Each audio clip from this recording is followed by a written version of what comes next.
Damos gracias al Señor porque somos la Iglesia Semilla y estamos, ¿cierto?, en Facebook, Instagram y en YouTube. Así que hoy día vamos a hablar, seguimos hablando de la semilla. Hay una parábola del reino de Dios como una semilla de mostaza. Y voy a pedir que alguien lea Mateo 6:33. Mateo 6:33.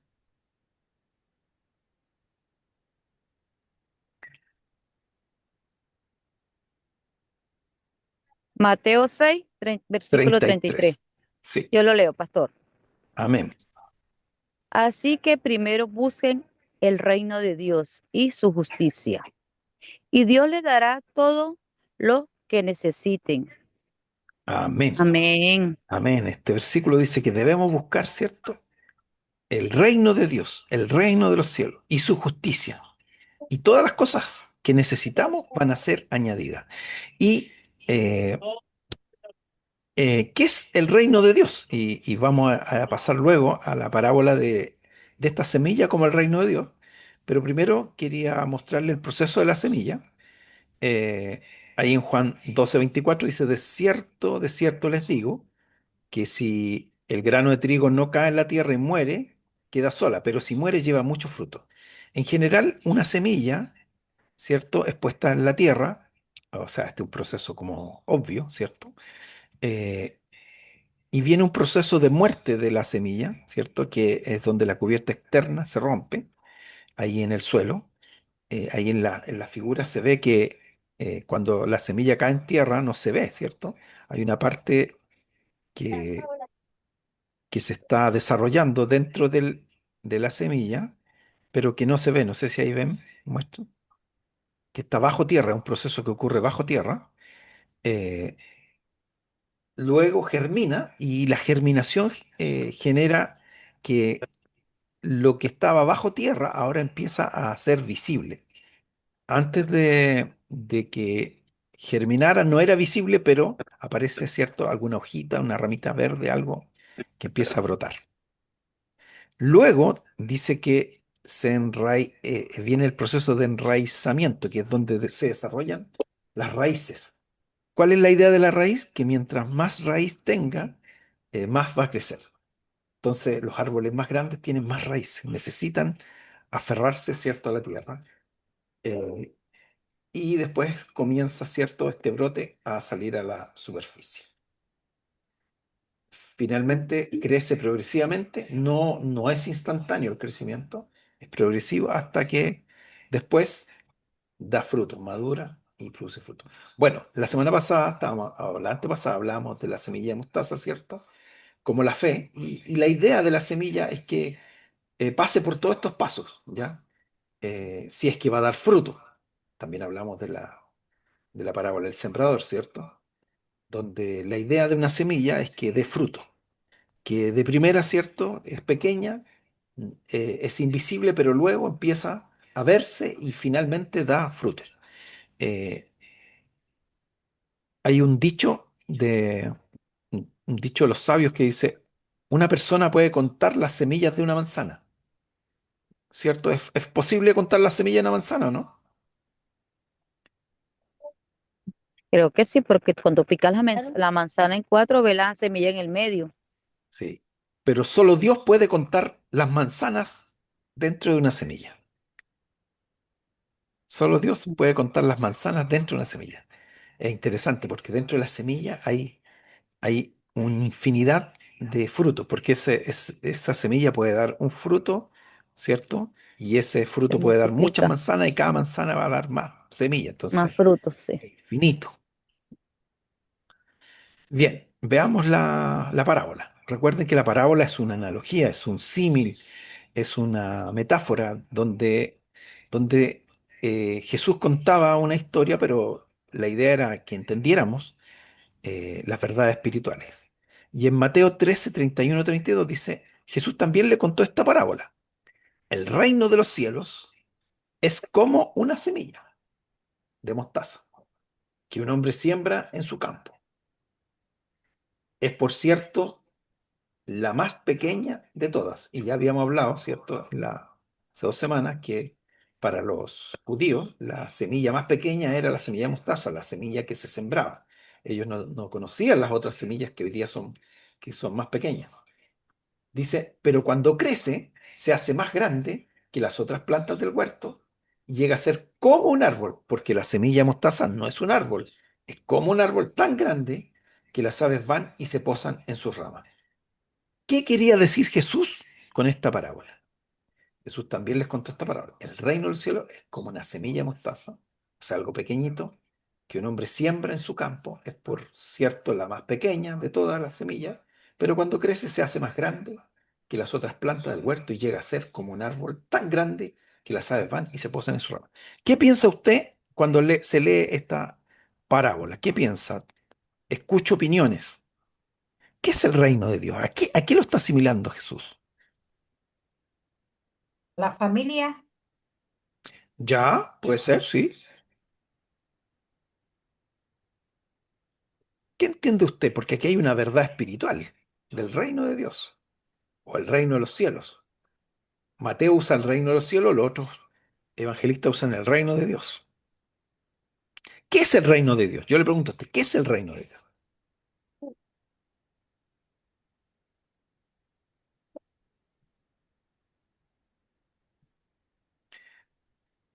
Todavía le doy opción de contestar. ¿Qué es el reino?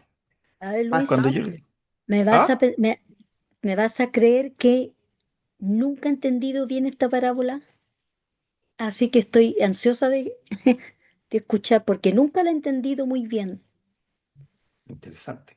Soy súper honesta, la verdad es que esta parábola nunca la he entendido muy bien, así Amén. que quiero aprender. Amén. Ya, Pero para puede ser la aprender, vamos. iglesia, pero puede ser la Sí, iglesia. sí. Vamos a ir a Marcos 4:30-32. Alguien que me lea Marcos 4:30-32. Y luego otro hermano me lee Lucas 13 del 18 al 21, donde Jesús, aquí están los paralelos de esta parábola, ¿ya? Marcos Tengo 4, 30, tengo 32. Marcos, ¿Ya? la tengo en la versión, Genial, dale nomás. de la Biblia latinoamericana. Excelente. Decía, también Jesús decía, ¿a qué compararemos el reino de Dios o con qué parábola lo describiremos? Es como un grano de mostaza, el cual, cuando se siembra en la tierra, aunque es más pequeño que todas las semillas que hay en la tierra, sin embargo, después de sembrado, crece y llega a ser más grande que todas las hortalizas y echa grandes ramas, tanto que las aves del cielo pueden anidar bajo su sombra. Excelente. Excelente. Bueno, nosotros sabemos que la semilla mostaza, ¿cierto? Es pequeña. Dicen que mide menos de 1 milímetro. Es casi invisible a simple vista. Pero una vez adulta dice que llega a medir entre 3 o 4 metros de altura y lo vimos también cuando vimos la fe como semilla, que es resistente al fuego, a la sequía, al pisoteo. Esa es la semilla. Ahora alguien que me lea Lucas del 13, del 18 al 21, porque ahí hace otra analogía con el reino que es súper interesante. Lucas 13, del 18 al 21. Yo, pastor, Vamos, hermana Margarita. Ah, ¿a qué hermana María. parece, Ah, a, ya. a- a qué se parece el reino de Dios? Continuo Jesús, con que voy a comprarlos. Se parece Comparar. compararlo a un grano de mostaza que un hombre sembró en su huerto. Creció hasta convertirse en un árbol y las aves anidaron en sus ramas. Volvió a decir, ¿con qué voy a comparar el reino de Dios? Es como la levadura que una mujer tomó y mezcló con una gran cantidad de harina hasta que fermentó toda la masa. Amén. Amén. Se fijan que las cualidades de aquí, cuando analizamos, ¿cierto?, una parábola, tenemos que ver las cualidades con que Jesús la está comparando. Y en este caso, esa semilla que es pequeña, que luego brota, que crece y que es gigante. Y hasta las aves se posan, se refugian en esta planta. Y también habla de una levadura. Fíjense que acá la levadura no es mala, porque a veces uno piensa que los elementos de la Biblia tienen siempre la misma relación y no. Acá habla que la levadura es como el reino de Dios, ¿cierto? Que se incluye en una masa y hace que esta masa crezca, ¿cierto? Que se expanda. Entonces, está hablando de crecimiento. ¿A qué comparará el reino de Dios? Algo que crece, algo que se va desarrollando hasta llegar, ¿cierto?, a un límite de crecimiento. Vamos a ver. El reino de Dios. Mateo 4:17 dice, desde entonces comenzó Jesús a predicar y a decir, arrepiéntanse, porque el reino de los cielos se ha acercado. Eso dice Mateo 4:17. Eh, ¿Y a qué se refiere Jesús con eso? Se refiere a la inauguración del reino de Dios. ¿Se acuerdan que la semilla llega un momento que era invisible y luego se hace visible? Por años el reino de Dios había sido anunciado, pero ahora se empieza a hacer visible. Es la inauguración del reino de Dios. El mismo Jesús dice, eh, arrepiéntanse porque el reino de los cielos se ha acercado, se ha asomado. El reino de Dios es el reinado soberano y activo de Dios, que irrumpe en la historia humana en la persona de Jesús, en la acción soberana de Dios en la historia. La palabra que usa para reino de Dios es basilea, y la palabra basilea en griego no significa territorio, significa que Dios está reinando sobre todo, ¿ya? Eh, Dice, es el reino de Dios que se ha acercado. No dice que se va a acercar, como en el futuro, ni que ya se acercó en el pasado. Dice, está cerca, ahora. Como que hay una cercanía y algo que no se va a dilucidar ni diluir, sino que va a permanecer. El reino de Dios se ha acercado para quedarse, ¿ya? Llegó para crecer, mantenerse hasta su culminación gloriosa. Eh, Hay algunos teólogos que dicen, ¿qué significa esto? Porque algunos dicen, cuando venga Jesús, ¿cierto? Nosotros vamos a ver el reino de Dios. O sea, el reino de Dios no está todavía. Pero Jesús dice que se ha acercado. Entonces uno dice, ¿está o no está? Nosotros somos parte del reino de Dios cuando aceptamos a Jesús. Entonces ahí se produce una tensión. Ahora ya, pero todavía no. Y ahí eh, Mateo 12:28 dice, pero si yo por el Espíritu de Dios echo fuera a los demonios, ciertamente ha llegado a vosotros el reino de Dios. O sea, Jesús está diciendo que cuando Él llega, cuando Él expulsa, cuando Él aparece, el reino de Dios ya llegó. O sea, si Jesús está en su vida, el reino de Dios ya llegó para nosotros. Eh, pero en Lucas 17:21 dice, ni dirán helo aquí, helo allá, porque he aquí el reino de Dios está entre vosotros. O sea, Jesús nuevamente está diciendo que ese reino que se acerca ya está entre nosotros, pero todavía no se ha consumado. Hay una plenitud que va a ser cuando Jesús vuelva. En Apocalipsis 11:15 dice, el séptimo ángel tocó la trompeta y hubo grandes voces en el cielo que decían, los reinos del mundo han venido a ser de nuestro Señor y de su Cristo. Él reinará por los siglos de los siglos. O sea, el reino se está desarrollando. Y esta llegada del reino exige una respuesta. Cuando Jesús anuncia que el reino se ha acercado, él está hablando también que exige una respuesta. ¿Cuál es la respuesta? Arrepiéntanse, vuélvanse a Dios, cambien su forma de vivir, cambien su forma de pensar, cambien su forma de hacer. Es volverse a Dios, es un cambio radical, ¿cierto? Como decimos nosotros, un giro del pensamiento, la voluntad y la conducta en 180 grados.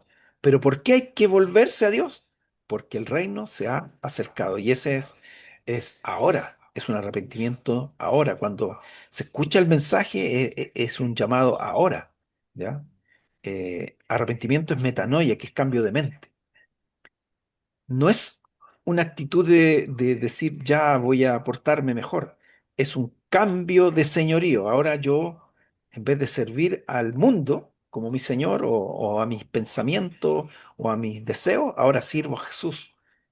El que reconoce a Jesús como rey, ¿cierto? Que el rey que ha llegado no puede seguir viviendo de la misma manera. Así que este reino de Dios necesita un rey. ¿Y quién es el rey? Nuestro Señor. Jesús. Jesús es el rey. Veamos, pues, la promesa del reino. Y aquí vamos a ver cómo se empieza a gestar esta semilla en el Antiguo Testamento, ¿cierto? Ahí en Génesis 49:10. Si alguien me lo puede leer, Génesis 49:10.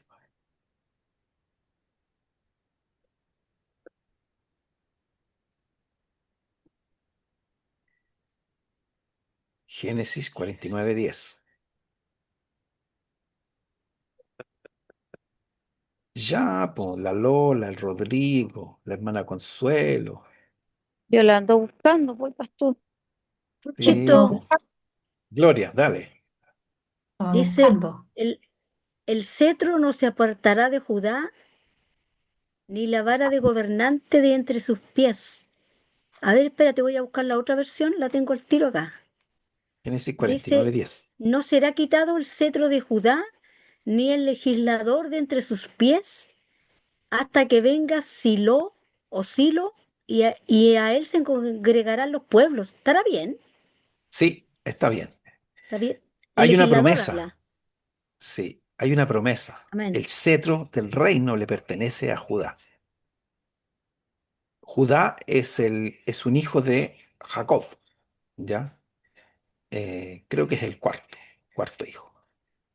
Y es una promesa de Jacob cuando ora por sus hijos, donde él dice, mirando hacia el futuro, que el cetro del reino le pertenece a Judá. Cuando dice Silo, está hablando del dueño del cetro, hasta que venga el dueño del cetro, el rey por excelencia, aquel a quien le pertenece el cetro, el verdadero rey. O sea, esta es una profecía temprana, ¿cierto? Del reino de Dios, que dice entonces que va a ser de Judá. Bueno, los que hemos leído, ¿cierto? Mateo y Lucas, donde está la genealogía de Jesús, habla que Jesús es de la tribu de Judá.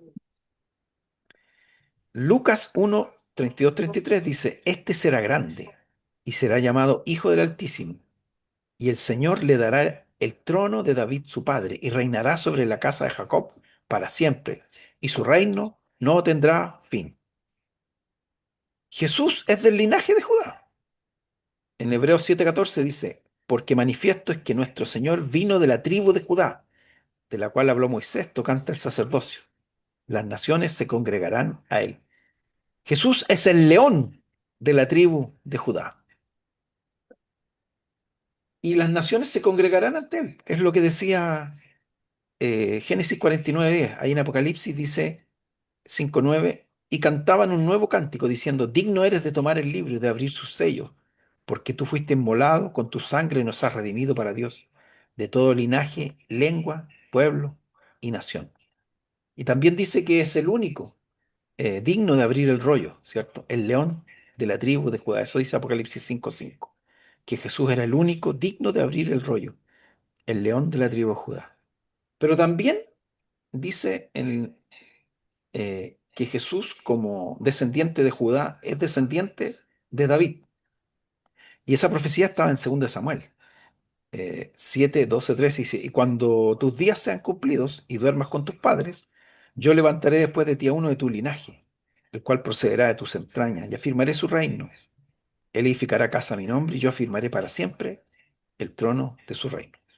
Jesús cumple estas promesas, la promesa del rey, descendiente de David, de la tribu de Judá. ¿Qué vieron los profetas? Vamos a ver Isaías. Alguien que me lea Isaías 9 del 6 al 7. Fíjense que esta semilla, que es invisible, se empieza a hacer visible, empieza a brotar, a enraizarse en la mente y en el corazón de los judíos. Isaías 9 del 6 al 7. Yo lo tengo, pastor. Hermana Ahí, María. del 6 al 7. Sí, Ya. Dice, porque un niño no es nacido hijo. ¿Está bien ahí? sí, nos es. Ya dice, porque un niño no es nacido hijo, nos es dado, y el principado será sobre su hombro, y se llamará su nombre admirable, consejero, Dios fuerte, Padre eterno, príncipe de paz. Siga. ¿Sí? Ya. Lo dilatado, aquí, lo Sí. dilatado, su imperio y de su paz no tendrá límite sobre el trono de David y sobre su reino, disponiéndolo y confirmándolo en juicio y en justicia, desde ahora y para siempre. El celo de Jehová de los ejércitos hará esto. Amén. Es Jesús, ¿cierto? Luchito, Nosotros asociamos esta profecía a Jesús. O en realidad es Mateo que dice que había sido profetizado, que un niño nos es nacido, hijo nos es dado. Dígame, hermana Gloria. sí, ¿sabe que en la versión de la reina, de la interamericana o de esa Biblia que es católica, dice el aumento de su soberanía y de la paz no tendrán fin? Es como que queda más claro, me gustó. Sí, sí, Dice, lo dilatado, el aumento. Es como que para sí. uno es más sencillo de entender. Se extiende, sí, po, Se extiende, ahí su está reinado se lo que extiende, estás diciendo se tú. amplía, Se crece. agranda, claro. Qué bonito, Sí, ¿ah? sí. Y aquí habla de los títulos que iba a tener. Era su nombre admirable, consejero, Dios fuerte, de hecho, es Dios. Padre eterno, príncipe de paz. Eh, El lugar de su nacimiento está en el libro de Miqueas, dice Miqueas, el profeta, pero tú, Belén, Éfrata, pequeña para estar entre las familias de Judá, de ti me saldrá el que será el Señor en Israel, y sus salidas son del principio, desde los días de la eternidad. Miqueas dice que va a nacer en Belén, y todos sabemos que Jesús nació en Belén. Un reino eterno, indestructible. En Daniel dice, y en los días de estos reyes, el Dios del cielo levantará un reino que no será jamás destruido ni será el reino dejado a otro pueblo, desmenuzará y consumirá a todos estos reinos, pero él permanecerá para siempre. Daniel 7, 13, 14 se miraba yo en la visión de noche, y aquí con las nubes del cielo venía como un hijo de hombre que vino hasta el anciano de días, y le hicieron acercarse delante, y le fue dado dominio, gloria, reino, para que todos los pueblos y naciones, lenguas, le sirvieran en su dominio, dominio eterno, que nunca pasará, y su reino, uno que no será destruido. Entonces, cuando Jesús dice que el reino de los cielos se ha acercado, eh, está diciendo que Jesús está cumpliendo las profecías. De hecho, cuando está con Pilato, le dice en Juan 18:36, dice Jesús, mi reino no es de este mundo. Si mi reino fuera de este mundo, mis servidores pelearían para que yo no fuera entregado a los judíos. Pero mi reino no es de aquí. En Juan 3:3, Jesús le respondió y le dijo, de cierto te digo, que el que no naciere de nuevo no puede ver el reino de Dios. Jesús cumple las profecías como hijo de David, como hijo de Abraham, según Mateo, pero además, cuando él habla del reino, dice que los que pueden ver el reino son los que nacen de nuevo, los que entregan su vida, ¿cierto?, a Jesús. Esa es la forma de entrar en este reino. Es el arrepentimiento a través de Jesús. Y sin ese arrepentimiento, sin ese cambio de vida, sin ese nacer de nuevo, es imposible ver el reino de Dios. Y eso es lo que vieron los profetas. Y se hizo visible, Jesús se hizo visible. Eh, Recuerden que a Dios nadie lo podía ver, pero Jesús se hizo manifiesto a todos. Y el que ha visto a Jesús ha visto al Padre. Y este reino que se expande. En Gálatas 4:4 dice, pero cuando vino el cumplimiento del tiempo, Dios envió a su Hijo, nacido de mujer y nacido bajo la ley. Es Jesús, es la manifestación del reino de Dios, que escoge a 12 discípulos, ¿se acuerdan? Después subió al monte, llamó así a los que él quiso, dice, y vinieron a él, y estableció a 12 para que estuvieran con él para enviarlos a predicar. Esos 12 se multiplicaron en 120 en el aposento alto, cuando Jesús resucita y envía el Espíritu Santo en el día Pentecostés. Dicen aquellos días Pedro se levantó en medio de ellos, en medio de los hermanos, y los reunió, eran como 120 en número. Luego Pedro predica, ¿cierto? Así que los que recibieron su palabra fueron bautizados, se añadieron ese día como 3000 personas. Luego Pedro vuelve a predicar y se convierte en 5.000. ¿Y qué dice el libro de Hechos después, en el capítulo 16? Dice, así que las iglesias eran confirmadas en la fe y aumentaban en número cada día. ¿Qué empezó a pasar con la iglesia? Con los miembros de este reino, empezaron a multiplicarse de manera exponencial. El evangelio llegó a los gentiles, a estas naciones, ¿cierto? Porque los judíos pensaban que el reino era solo para ellos, pero Jesús le dijo que no, que fueran y predicaran a todo el mundo. Y de Chito, Galilea con pescadores, hoy, mira, deja este dato nomás, hoy ¿sí? hay más de 2.600 millones de cristianos, hermana Gloria. Qué bonito. Sí, ¿no? Y considerando que eran mucho más personas, porque aquí cuando se contabilizaba, se consideraban solo los hombres, no consideraban ni las mujeres Exactamente, ni los adolescentes. ni Así los que era mucha niños, más gente. mucha más gente, pero no Sí, sé si qué se dan bonito. cuenta que hay una manifestación de este brote del reino que se empieza a expandir exponencialmente hasta el día de hoy. ¿Y qué pasa hoy día? La iglesia o el reino de Dios es un refugio para las naciones.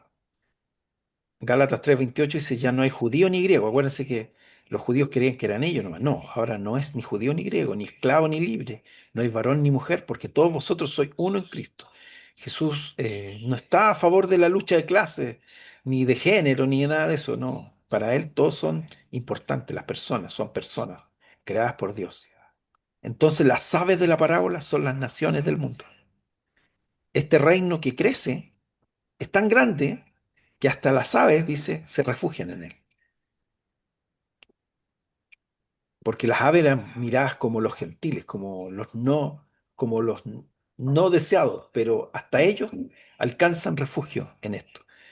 En la masa, la levadura tiene que introducirse en la masa para poder generar el efecto de crecimiento. Esto es súper profundo porque hay iglesias que se aíslan, que generan esta subcultura de aislarse del mundo para no contagiarse, dicen ellos, para no.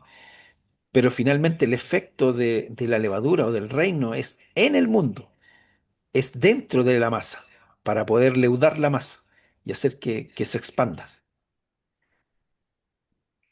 La iglesia no es un lugar exclusivo. Después de esto, dice Apocalipsis 7:9, miré y aquí una gran multitud, la cual nadie podía contar, de todas las naciones, tribus y pueblos y lenguas, que estaban delante del trono y en presencia del Cordero, vestidos de ropas blancas y con palmas en sus manos. La semilla aún no ha terminado de crecer. En 1 Corintios dice luego, el fin, cuando entregue el reino de Dios y Padre, cuando haya suprimido todo dominio, toda autoridad y potencia, porque es preciso que Él reine hasta que haya puesto a todos sus enemigos bajo sus pies.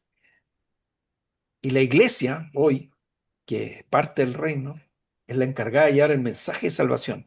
Y llevando el mensaje de salvación hace que este reino se siga expandiendo. Cada uno de nosotros es parte del reino y por lo tanto somos embajadores de Dios. Por tanto, vayan y hagan discípulos a todas las naciones, bautizando en el nombre del Padre, el Hijo y del Espíritu Santo. Miren, ahí está la historia de la semilla. Ahí está el Génesis, la semilla prometida. Después de David, un trono eterno. Dios promete un trono eterno. En Isaías, ¿cierto? Están las profecías del Mesías. Y aquí da el brote. Jesús nace en Belén, ¿cierto? Y germina. En Pentecostés el árbol crece y en Apocalipsis 11:15 dice que este árbol va a llenar todo, de todas las naciones, tribus y pueblos del mundo. Conclusión, Mateo 6:10. ¿Quién me puede leer Mateo 6:10?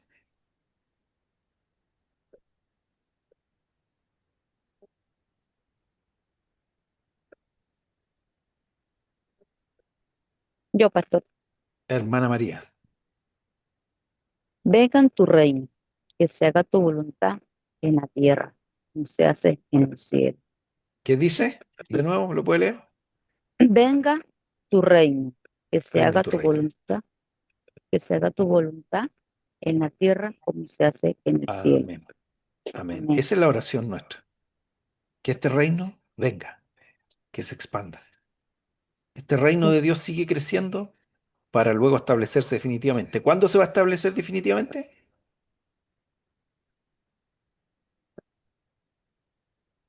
Cuando venga Cristo, Amén, cuando venga Cristo. Jesús es el Rey prometido. Y el reino comenzó como una semilla invisible para concluir en gloria eterna. Va a concluir cuando Cristo venga. ¿Y dónde estamos nosotros? ¿Dónde estás tú en la historia, en esta historia? ¿Ya entraron ustedes al reino? ¿Están creciendo dentro de él? Estamos Buscando creciendo. primeramente el reino de Dios y su justicia. ¿Estamos ayudando a que éste crezca y a ser discípulos?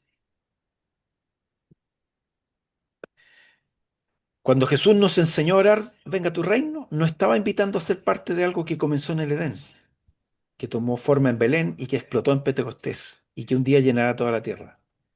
Tú y yo somos parte de esa historia. Jesús nos está invitando. Cuando oramos, venga tu reino, Él nos invita a ser parte del reino, a expandir el reino y a cumplir su voluntad. ¿Quieren ser parte de esa historia? Esa historia sigue escribiéndose. Bien, dudas, comentarios, eh, preguntas.